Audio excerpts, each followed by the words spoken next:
Hey, it's Vanessa for Crafty Gemini Creates, and in this video tutorial, I'm going to teach you how to make these reusable snack pouches. I call them snack pouches because we use them a lot for snacks in a house with kids, but you can also use them for all kinds of things. You can never really have too many little pouches. I often do that with zippered pouches, but these are even better because there's no closure, no zippers to put in. It's a great beginner project and something that you can even make with your kids. So let's get started on the supplies. We just need 2 squares. To make one pouch, you need 2 squares that measure 10 inches by 10 inches, and I'm using this I Spy pack here. It's 10 inch by 10 inch squares. And it's by Ben Artex, and they just come with such a great variety of prints that they're perfect for this project, okay? So we need 2 of these squares at 10 inches by 10 inches, and I'm going to show you how I cut them. I want you to measure 7 inches over on one side, and you're just going to cut it all the way across. So let me measure 7 inches this way. Bump up my second ruler here to give me some height. Make sure it's going. And so basically you're cutting the squares into 2 pieces, one that measures 7 inches by 10 and the other one measures 3 inches by 10. Make sense? We're going to take this one, the shorter one, or the narrower one I should say, and scoot it up here. All right, and that's where I want you to sew it, but we're going to trim it down. So this is 7 inches, you want to trim this longer one to 7 inches as well. And so what that does is it's going to give us a piece that measures 13 inches by 7.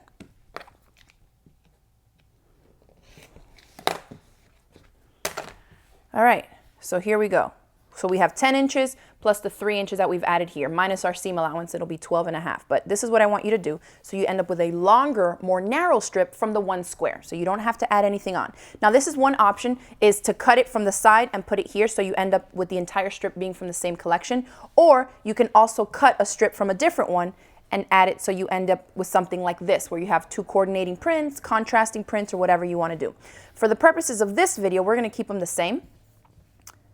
Okay, and so you're going to end up with 2 like this, one for your outer and one for your lining. You can decide which one can be which. So we're going to lay this on top, and using your 1/4 inch seam allowance, you're going to stitch that into place to end up with one long strip.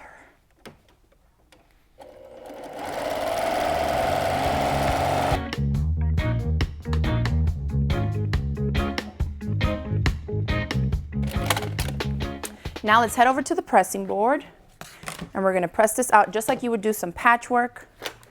Set the seam first and then open it up and press that seam to one side. Same thing on the other. And I think you're going to be really surprised to see how easy it is to make these. Great gifts. You can do them as little gift bags for kids at birthday parties, fill them with a bunch of goodies, all kinds of stuff. So now let's lay them together one on top of the other with pretty sides of the fabrics touching. And you're just going to sew along both short sides, okay? Same 1/4 inch seam allowance. I'm not even going to use pins because the seam is not that long.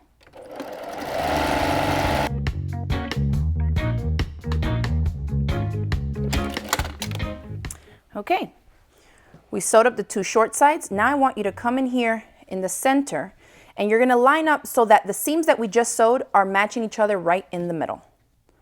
So line them up, and we're going to press this so that we make it nice and flat right where these folded creases are.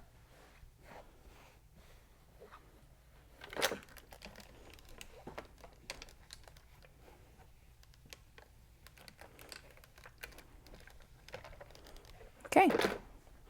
Now we're going to mark out here an opening. And at this point, you can still switch your mind whether you want one to be your outer or the lining. Wherever you're going to leave this opening that I'm about to mark, that's going to be your lining, okay? So let's do the cotton candy on the outside, and we'll do these phones as the inside. So I'm going to mark on the lining fabric here. About 3 inches is plenty, just to remind myself to leave this part here open. So you're going to start on one end, back stitch, stitch it down and back stitch here.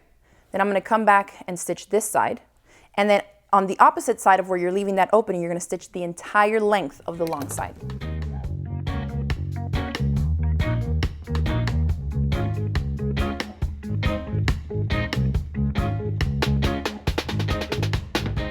So now all you need to do is reach in here, flip the whole thing right side out. And when you do and you poke out all those corners, what you're going to end up with is something like this sample that I have here. You can see I still have my opening. All right, so now at this point, I gave it a nice good press to get everything to lay flat. Now I'll tuck in the seam allowances here of my opening, and we're gonna head to the sewing machine and just stitch up just that one little bit to close it up. And you can do it by hand, but it's really not necessary. So this is gonna be on the inside lining, nobody's gonna see it. So just save yourself some time.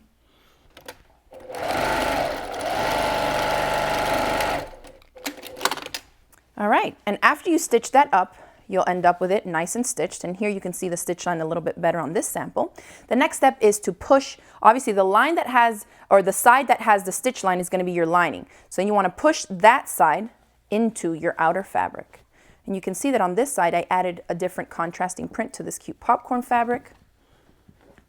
And I'm just pushing it in. So this is what it looks like now. This is the outer, and there's my lining.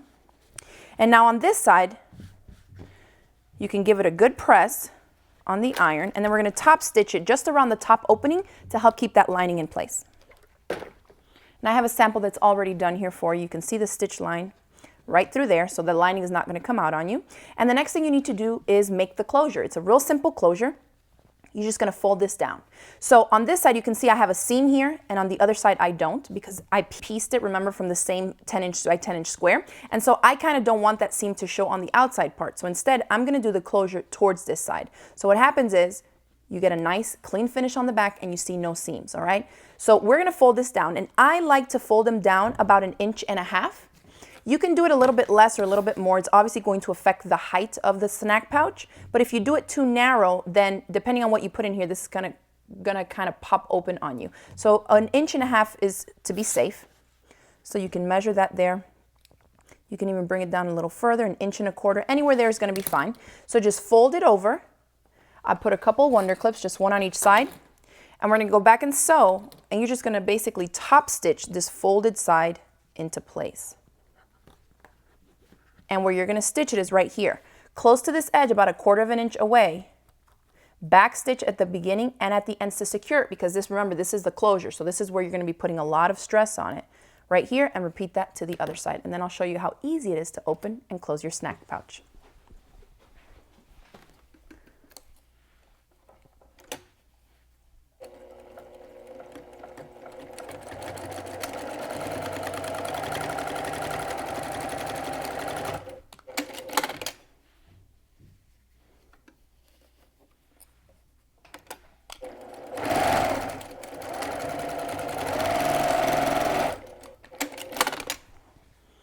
All right, so trim away any little random threads you have, and your snack pouch is done. I think after you make a couple of these, you can definitely crank these out by the dozens. You all know I love to say that about small, simple projects. So here's the finished snack pouch, a really cute monkey fabric. And to open it, right here where the fold is of the two fabrics, the outer and the lining, you're gonna put your thumbs right in there. Okay, see how I put them all the way up to the corners? And then with my pointer fingers, I just pinch this and pop them in and flip it out. And there you can see the opening for your snack pouch. I hope that you all enjoyed this video tutorial on how to make these simple little projects, and that you'll give it a try. If you do, remember to upload some pictures to social media, because I love to see what you're making. And if you enjoyed this video tutorial, hit it with the thumbs up below, share it across the different social media sites, and don't forget to click the subscribe button so you won't miss out on any of my future videos. Thanks again for watching, and I'll see you next time.